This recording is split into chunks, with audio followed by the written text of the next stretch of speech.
cours est dédié à la Tchouva Shelema de Avraham Moshe ben Naomi Rachel Sarah.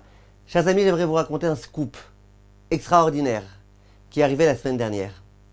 Le Rav Zamir Cohen, vous devez le connaître, c'est un Rav qui fait énormément de Zikouï Arabim, qui diffuse la Torah dans le monde entier. Un Rav connu entre tous. Ce Rav, je l'apprécie personnellement énormément, Talmid Chacham, qui connaît beaucoup de choses, qui fait beaucoup de bonnes choses dans sa vie. Et c'est le Rav qui est responsable de Hidabrut. Hidabrut, c'est cette grande organisation de Torah dans le monde entier. Ce Rav, entre autres, il a une yeshiva. Une yeshiva, il n'a pas la possibilité de venir tous les jours là-bas, mais de temps en temps, il s'y rend, c'est sa yeshiva à lui. C'est lui le responsable de cette yeshiva. Moi, je connais quelqu'un, un Bachour, qui doit avoir 15-16 ans, qui étudie dans cette yeshiva. Il a raconté la chose suivante. Il dit, la semaine dernière, le Rav Zamir Cohen est venu dans la yeshiva. Donc nous étions tous dans le Beth Midrash, en train d'étudier. Et il y a un des étudiants, donc de la yeshiva, qui était avec le feuillet de Hidabrut. Cette fameuse organisation de Torah, cet organisme qui s'appelle Hidabrut, ils font tous les jours un feuillet, dans lequel il y a des livrets Torah, et dans lequel il y a des recettes de cuisine, et dans lequel il y a quelques blagues, et dans lequel il y a tout type de bonnes choses. Le Rav, il a vu cet élève avec, il lui a dit, tu prends ça tout de suite, et tu vas le mettre à la Gniza. La Gniza, c'est là où on met les choses dont on n'a pas besoin, les choses de Kdusha, dans lesquelles il y a écrit le livret Torah dont on n'a pas besoin. Alors l'élève, il était étonné. J'allais dire, il a presque fait le faillot. Il y a Rav Zamir Cohen qui arrive, genre Monsieur Hidabrut, il est en train d'étudier la feuille de Hidabrut dans lequel il y a entre autres le Dvar Torah du Rav Zamir Cohen. Il était étonné. Le Rav dit, tu vas mettre ça à la Gniza, après tu reviens me voir et là tu poseras les questions que tu veux poser. Évidemment, l'élève il s'est exécuté, il a été mettre ça à la Gniza, il est revenu. Le Rav lui dit, maintenant tu peux poser tes questions. Alors l'élève, il était un peu gêné, il y avait d'autres personnes autour de lui, d'autres élèves.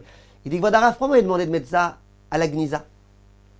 Et là, le Rav, il lui dit, et je vous demande de bien écouter ce que le Rav lui a dit. Le Rav lui a dit, ce feuillet de Hidabrut, il n'est pas pour toi. Il n'est pas fait pour toi. C'est un feuillet qui est fait pour faire tes chouvas à des gens qui sont loin de tout, loin de toutes les valeurs de la Torah, loin des valeurs du Shabbat, loin de plein de choses. Donc ces personnes-là, on leur fait ce feuillet. Et dans ce feuillet, il y a tout type de photos, qui sont des photos qui sont pour ces gens-là, et pas pour les gens qui étudient à la yeshiva.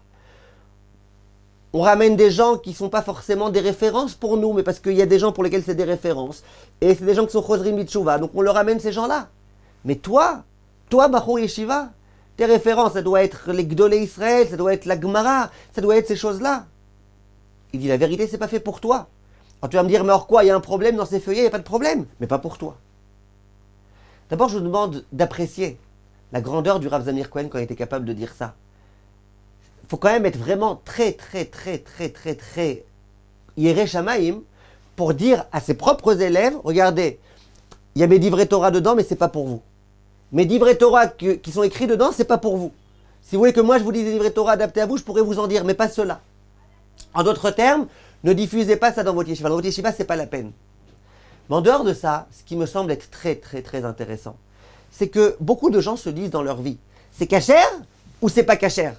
Je comprends pas. Si c'est cachère, or c'est bien. C'est pas cachère, c'est pas cachère.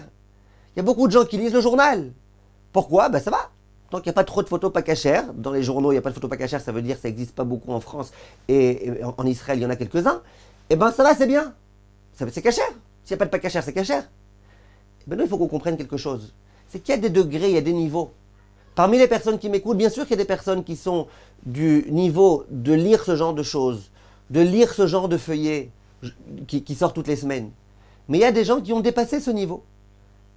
Alors tu vas me dire, oui, mais il y a Ravintel qui est dedans. D'accord, Ravintel il est dedans, mais Ravintel il est dedans. Il s'adresse à des gens qui sont au niveau d'écouter ces propos-là. Donc il faut savoir, mes chers amis, il faut savoir. Il y a des choses qui en soi, ça va, c'est permis, c'est autorisé, mais pas pour toi. WhatsApp, c'est permis ou c'est interdit? J'en sais rien, mais en tous les cas, peut-être pas pour toi. Peut-être que toi, tu es quelqu'un qui a dépassé ce niveau. Peut-être que toi, tu peux te passer de ça. Et vous pourrez vous servir de cet exemple-là pour des tonnes et des tonnes et des tonnes de choses. Pas tout ce qui est permis et adapté à certaines personnes est adapté à tous.